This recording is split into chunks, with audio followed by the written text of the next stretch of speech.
je me disais pourquoi moi, dans mon petit coin du Perche, pourquoi ça me tombe dessus peut-être des a priori, se dire il faut être quelqu'un de... Et non, non, non, c'est au contraire, rester, faire ce travail, mais rester vraiment dans l'humilité et ouais, dans une certaine simplicité. Perchissime, le magazine audio du Perche. Je suis Amélie Dague et je vous souhaite la bienvenue.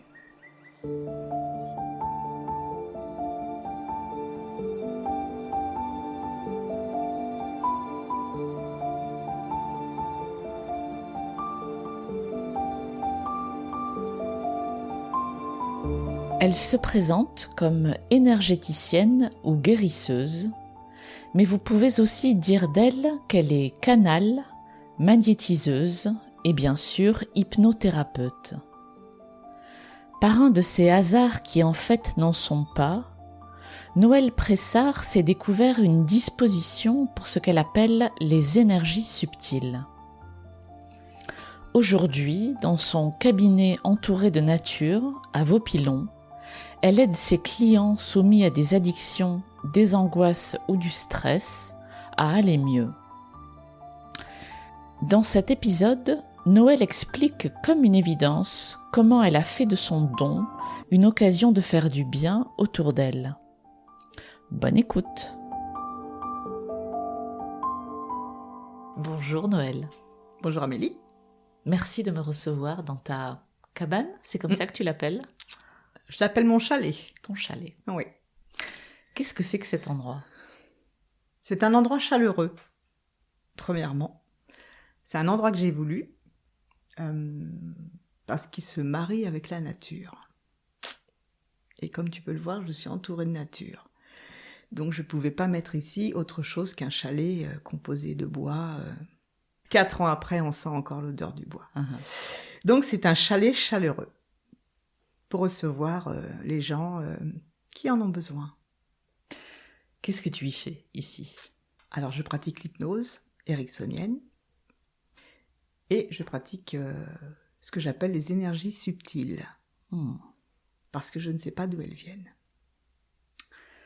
On va s'attacher à chacun de ces deux pans qui sont, je crois, complémentaires ou très différents. De ce que j'ai compris, tu peux pratiquer l'un ou l'autre, ou les deux, au cours d'une séance, en fonction de ce que tu ressens. De ce que je ressens, de la problématique, de l'approche de la personne, qui peut très bien être ouverte à l'hypnose et ne pas l'être sur les énergies, ou inversement.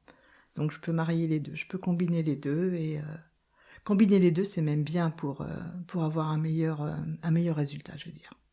Alors, avant que tu m'expliques ce que sont l'une et l'autre de ces pratiques, pour quelles raisons vient-on te voir ? Beaucoup pour les addictions. Alors, le tabac en tête, avec tout ce qui représente la santé, le sceptre du cancer, l'argent. Beaucoup d'addictions, beaucoup d'angoisse, beaucoup de stress, qui sont plus ou moins, expliqués. Il y a des gens qui ne savent pas du tout pourquoi ils sont stressés. J'ai tout ce qu'il me faut dans la vie, je ne sais pas pourquoi je suis stressée. Et puis après, il y a des personnes qui viennent pour une raison précise. Et puis quand on creuse un petit peu, quand on enlève un petit peu les couches, on se rend compte que la vraie cause, elle est beaucoup plus profonde. Donc on part d'un arrêt du tabac et on arrive sur une histoire de deuil qui s'est pas bien faite. Donc ça peut être pour plein de choses, les traumas, les phobies, plein de choses. Les douleurs, les douleurs physiques, tout autant que les douleurs psychologiques. Les douleurs physiques, je peux les soigner, mais seulement si elles sont validées. C'est-à-dire que si la personne vient me voir et me dit j'ai mal au bras, moi je vais m'attacher à lui demander est-ce que vous savez d'où ça vient ? Est-ce que vous savez ? Non, je sais simplement que j'ai mal au bras. Je vais pas y toucher. Parce que la douleur, elle est là pour nous dire qu'il y a quelque chose derrière. Si j'enlève la douleur, la personne, effectivement, elle n'aura plus mal. Mais il y aura peut-être quelque chose derrière qui se sera installé et ce sera plus compliqué. Donc c'est vraiment des douleurs moi ce que j'appelle des douleurs validées, c'est-à-dire j'ai de la polyarthrite, j'ai une tendinite, j'ai une grande cicatrice et j'ai gardé une douleur dessus. Voilà, là je peux travailler dessus. D'accord. Comment ça se passe? Tu as d'abord un contact probablement téléphonique avec la personne? Oui. Même si certaines personnes ont du mal à communiquer. Le principal, c'est quand même d'avoir un contact téléphonique. Il y a déjà des renseignements qui passent par la voix. Des choses que les gens arrivent à dire, qui ne vont pas arriver à dire en face et qui vont avoir plus de facilité. Il y en a qui disent tout déjà par téléphone, et qui hop là, ils ont déjà tout déballé. Et puis on prend rendez-vous. Et puis après, on refait donc ce qu'on appelle une anamnèse, c'est-à-dire qu'on écoute la personne pendant 20 à 30 minutes. Ça dure plus ou moins longtemps selon les gens. Et après, on fait la séance d'hypnose en elle-même. Tu peux m'expliquer comment ça se passe, une séance d'hypnose avec toi? Ouais. Alors déjà, l'hypnose, c'est le fait de mettre une personne en état modifié de conscience, c'est-à-dire qu'on abaisse la respiration le plus possible entre état d'éveil et état de sommeil, pour laisser le conscient se mettre au repos et pouvoir mettre l'inconscient, moi j'aime bien dire, le mettre sur le devant de la scène. La personne est invitée à agir selon les protocoles. Il y a des protocoles où elle n'a pas besoin. Elle agit, elle parle, elle explique, elle montre, elle s'exprime, elle montre ses émotions, elle peut rire, pleurer, tout ce qu'elle veut. Et elle se souviendra absolument de tout à la fin de la séance. Ce qui est confortable. Très confortable, je trouve. Ça dure combien de temps, une séance, l'hypnose en elle-même? Entre 20 et 30 minutes. C'est pareil, c'est du cas par cas. Il y a des personnes avec qui ça va aller très vite. Ça dépend du protocole. Il y a des protocoles, c'est plutôt technique. Et puis il y a d'autres protocoles où les personnes sont dans un tel état d'émotion qu'ils ont besoin de reprendre leur souffle. Donc on fait vraiment durer les choses. On essaye d'y aller vraiment avec douceur, lenteur. Et donc ça peut prendre une demi-heure. Mais en général, pas plus d'une demi-heure. Et pour arrêter de fumer, par exemple, on a besoin de plusieurs séances ou ça peut se faire en une fois? Ça peut se faire en une fois. Ça dépend du client, de sa volonté. Parce que l'hypnose, c'est très efficace, mais il y a quand même une volonté au départ. La volonté, elle est même dans la prise de rendez-vous. Oui. Si une personne appelle pour dire je voudrais avoir des renseignements parce que je voudrais que mon mari arrête de fumer, non. Ça marchera pas. Ça marchera pas. Dites à votre mari de m'appeler, mais ça marchera pas. Puisqu'on travaille avec l'inconscient de la personne, ça marchera pas. Et que je comprenne, en restant sur le cas d'un arrêt du tabac par exemple, l'hypnose va te permettre d'arriver à quoi? À la cause, c'est ça? Est-ce que c'est ça qu'on cherche? On va plus chercher à dégoûter la personne. C'est-à-dire que pendant l'anamnèse, moi je travaille de cette façon-là, je fais toujours un tableau des positifs et des négatifs. Donc très vite, on se rend compte que le négatif, il y a une grande liste, très très vite. Et on va chercher plutôt à dégoûter la personne, mais surtout à lui faire comprendre l'intérêt qu'il a à ne plus fumer. L'intérêt ou les intérêts. C'est-à-dire que ce qui était valable pendant un temps, aujourd'hui, puisqu'il est là présent devant moi à chercher mon aide, c'est que cette attitude est obsolète. Donc c'est ça, c'est chercher un autre comportement.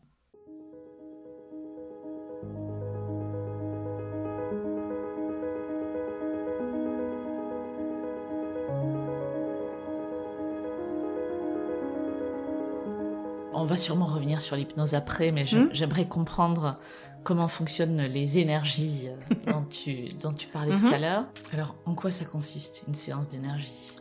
Alors, les énergies, en fait, je les ai découvertes un jour où je faisais une séance d'hypnose à un monsieur qui avait des douleurs physiques, validées. Il avait une maladie et donc il avait des grosses douleurs. Et je me suis surprise pendant la séance d'hypnose à physiquement poser ma main au-dessus de son genou. Chose que je n'ai pas besoin de faire en hypnose. Je me suis surprise à faire ça. Et à la fin de la séance, ce monsieur me dit « Oh, j'ai plus mal ». Moi, j'étais contente.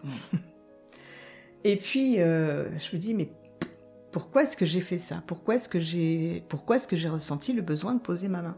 Bon. Et puis, un petit peu après, j'ai reçu une personne de ma famille, une nièce, et je lui dis « Écoute, si tu es OK, j'aimerais tenter quelque chose avec toi. » Voilà, j'ai dit, mais je sais pas où je vais, je te promets absolument rien, j'ai juste moi besoin d'avoir des réponses à ce que je ressens, quelque chose qui semble se profiler, et je la remercie parce qu'elle m'a fait confiance, et voilà, j'ai commencé à voir des choses, à avoir comme des flashs, des choses, et je lui parlais de ce que je voyais, et donc elle me disait « Oui, ça me parle. Ah oui, mais j'avais pas vu ça comme ça. » Et bon.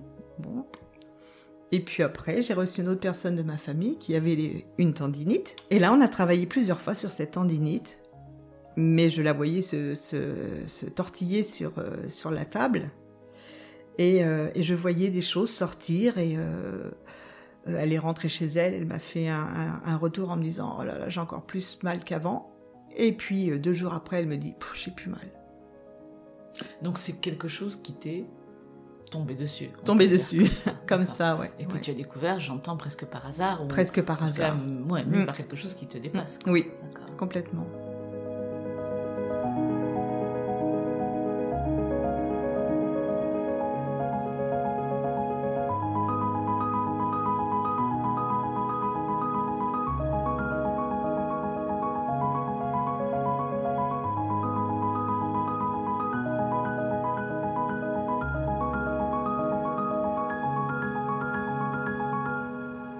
Et comment tu le décrirais ? Toi, tu es un vecteur, c'est ça ? Tu ressens quelque chose face à la personne ? Alors un vecteur, j'avais jamais pensé à ce mot, mais on peut dire vecteur. Le mot c'est canal. Ouais. Je canalise en fait, D'accord. je canalise des énergies, et qui donc sont du domaine de flash, donc des visions. Je vois certaines choses, je les ressens. Une personne par exemple qui a des vertiges parce elle a des acouphènes, Ouais. je vais avoir les mêmes vertiges, et des personnes qui vont dire non, tout va bien, et puis quand on fait le tour de la personne et qu'effectivement je commence à tanguer, ouais, ça va très bien, sauf que j'ai des acouphènes.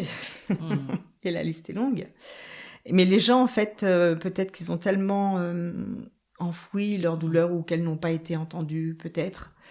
Ils vivent avec, et puis tout va bien, quoi. Donc des ressentis, des visions, des mots parfois aussi qui s'invitent, et je retransmets les infos. Pourquoi toi ? Pourquoi pas ? Ok. C'est pas une question que tu te poses en fait, c'est ça ? Je me la suis posée. Ouais. Je me la suis posée. Je me disais pourquoi moi, dans mon petit coin du Perche, pourquoi ça me tombe dessus, peut-être des a priori, se dire il faut être quelqu'un de... Et non, c'est au contraire, rester... faire ce travail, mais rester vraiment dans... Comment dire, dans l'humilité, et ouais, dans une certaine simplicité, et faire ce qu'on a à faire quand on a besoin de le faire, quand ça s'impose, quand ça se présente. Est-ce que dans ta famille, il y avait des gens qui avaient ce don ? On peut parler de don ? S'il y en a, ils ne les ont jamais exploités. C'était pas quelque chose d'un milieu dans lequel tu as grandi, Non. ou je ne sais pas, une grand-mère, une tante Non. pratiquer les énergies, quoi. Du tout. C'est d'autant plus stupéfiant, tu trouves pas ? Ouais. Oui. Ouais. C'est peut-être pour ça que j'ai peut-être eu un petit peu de mal au départ quand même à comprendre ce qui arrivait et à l'admettre. Admettre ce qui arrivait et dire « Ah oui, d'accord, bon ben, ok, j'adhère, j'accepte ».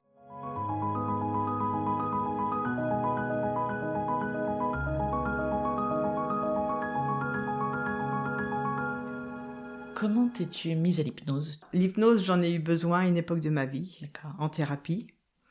Dès les 2-3 premières séances, ça m'a estomaqué.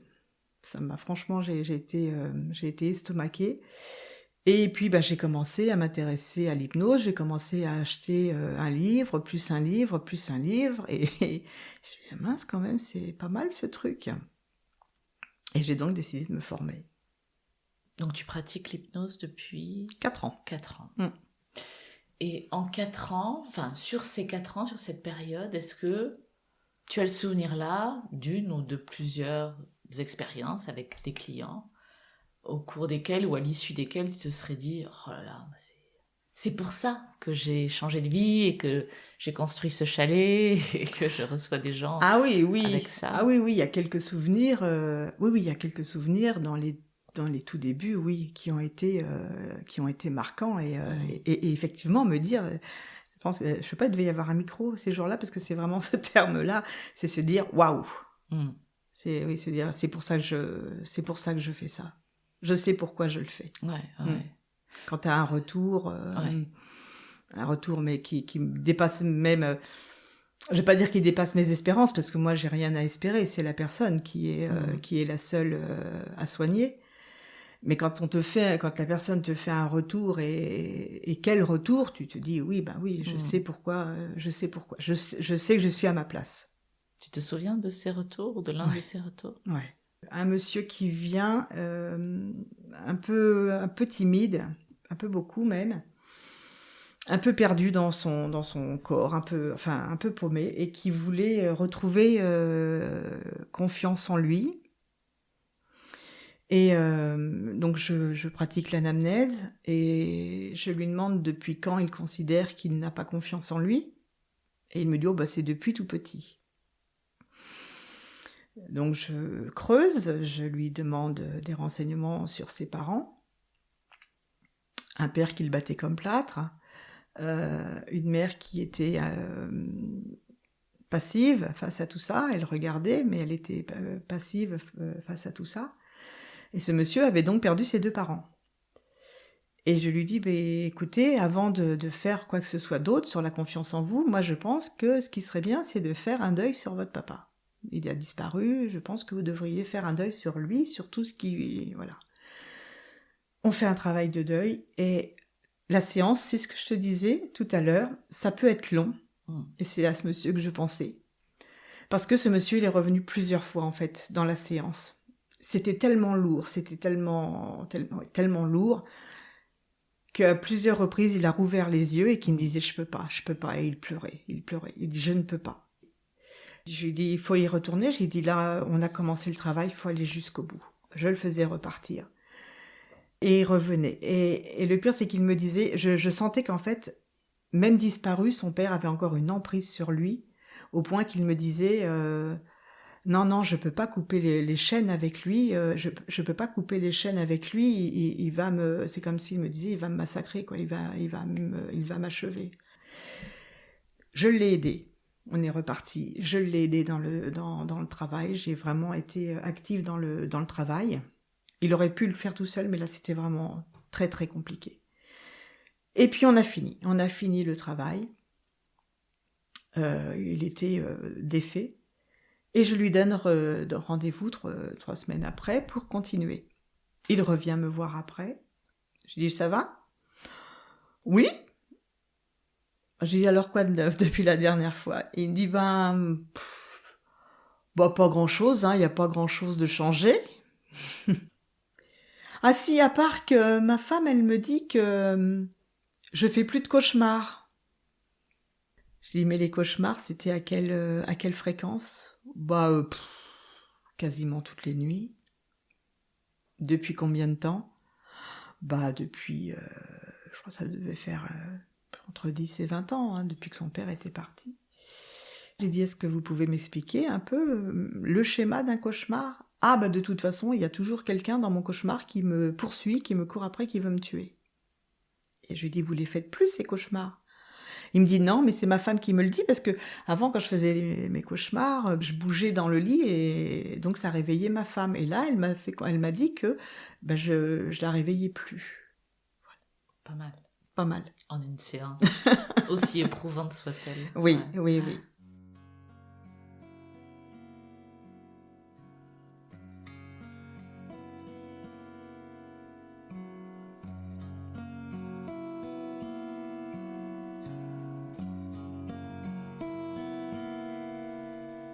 J'aimerais bien qu'on parle de ce territoire que tu connais bien, je crois. Tu es né dans le Perche. Oui. Tu as grandi ici. Ah oui. Tu as, je crois, toujours vécu ici. J'ai toujours vécu ici. Ouais. Je suis née à Vaupillon. Enfin, je suis née à Vaupillon. Mes parents habitaient Vaupillon. Ouais. Et tu vois, j'ai bouclé ma boucle. Okay. Je suis revenue à Vaupillon. Génial. C'était comment de grandir à Vaupillon? Alors, je suis restée 3 ans et demi à Vaupillon. Après, on arrive à Fontaine-Simon. Mais c'était... Quand on était petits, surtout ma sœur et moi, parce que les frangins étaient plus grands, et ma sœur encore plus, mais ma moyenne sœur et moi, notre mère voulait nous envoyer des fois en colonie de vacances. Elle pensait qu'on allait s'ennuyer l'été, mais à chaque fois, on a esquivé le truc. Pas besoin, on a tout là. On avait tout, on avait les arbres au fond du terrain, puis en plus on avait un immense terrain, on avait d'anciennes cages à lapins, on avait tout. Puis alors on avait l'imagination en plus. Et ça c'est magique ça, quand t'as un ciel comme ça ouvert et puis ton imagination pour brosser le tableau, c'est magique. Qu'est-ce que tu préfères ici? Dans le Perche? Ouais. Le vent.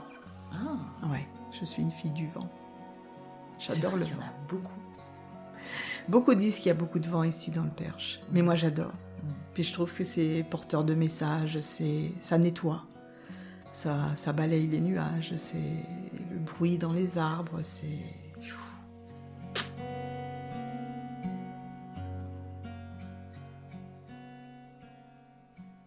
Quand tu penses au Perche, quelle image te vient? C'est quoi l'image emblématique du Perche? Ouais. Ah, c'est les collines. C'est les collines avec les prairies et les arbres au loin. C'est un camailleux de verre magnifique.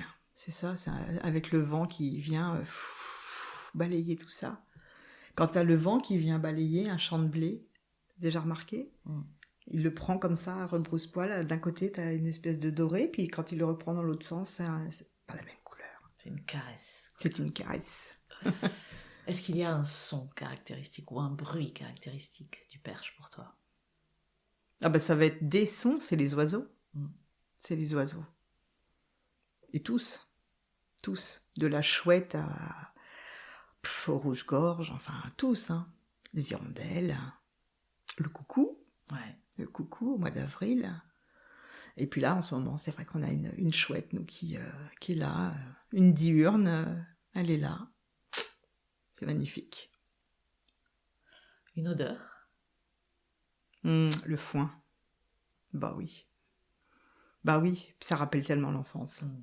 Ça rappelle tellement l'enfance quand on allait aux fêtes foraines, qu'à l'entrée, ils mettaient toujours des ballots pour faire des délimitations. Puis c'était l'époque, de toute façon, juillet, août, c'était l'époque des foins, donc forcément... Ouais, je crois que c'est le foin, l'herbe coupée en général, le foin. Avec une envie irrépressible de se couler dedans. Je continue. Un goût qui te rappelle ici? Alors, est-ce que je vais être chauvine percheronne jusqu'au bout, au point de dire la pomme? Trop tard, ça y est, tu l'as dit. Je l'ai dit. En plus, ouais, j'ai un pommier juste devant moi. Ouais, je pense que oui, on peut dire la pomme. De toute façon, on est... Hein? Ça marche. Ça marche? Plus dur, en tout cas, je crois, plus dur, un toucher particulier de cette région. Quelque chose qui te rappelle ici, quoi. Ah bah je vais rester nature, je vais dire l'écorce des arbres. Ça vit. Ça vit, il y a la sève en dessous, tu peux la sentir même d'ailleurs. Je vais la sentir, ouais, c'est l'odeur de sève, c'est l'écorce, c'est comme une peau, c'est magique. Est-ce que tu as des endroits que tu aimes bien aller voir, des endroits que tu aimes recommander, que ce soit des lieux de nature ou des endroits marchands, hein, d'ailleurs? La voie verte est sympa. On l'a pas toute faite, évidemment, mais la voie verte, j'aime bien, parce que c'est plat. Enfin, oui, c'est relativement plat, c'est relativement bien préparé. Et il y a des jolis coins. Il y a des jolis coins, je trouve, sur les voies vertes, quand même.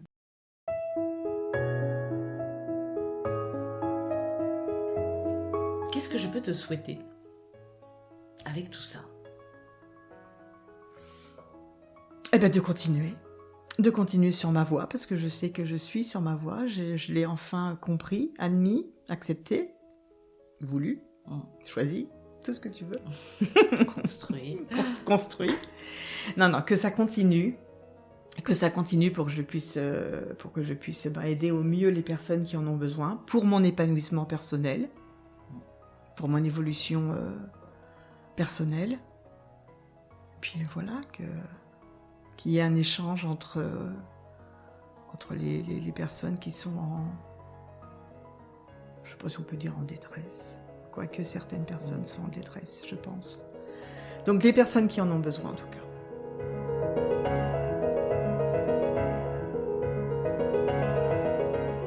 Je voulais juste quand même mettre l'accent sur le fait que ce soit les énergies ou que ce soit l'hypnose, je suis thérapeute mais je ne suis pas médecin. Donc je ne me substitue aucunement à un médecin. Donc il faut évidemment aller voir un médecin et ne pas venir me voir en me disant « j'ai un cancer, guérissez-moi ». Absolument pas. Je ne suis pas une magicienne. Je ne suis pas une magicienne et je pense qu'au contraire, la médecine traditionnelle et les thérapies alternatives sont complémentaires.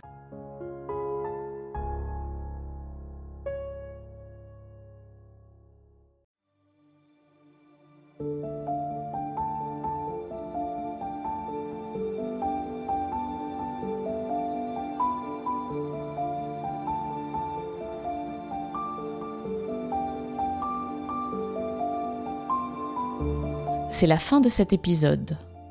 Pour en savoir plus sur l'accompagnement que propose Noëlle, suivez-la sur Facebook ou Instagram ou contactez-la au 06 40 78 61 53. Si vous aimez Perchissime, criez-le haut et fort et suivez son actualité sur Instagram, Facebook ou LinkedIn. Merci pour votre écoute et à très bientôt.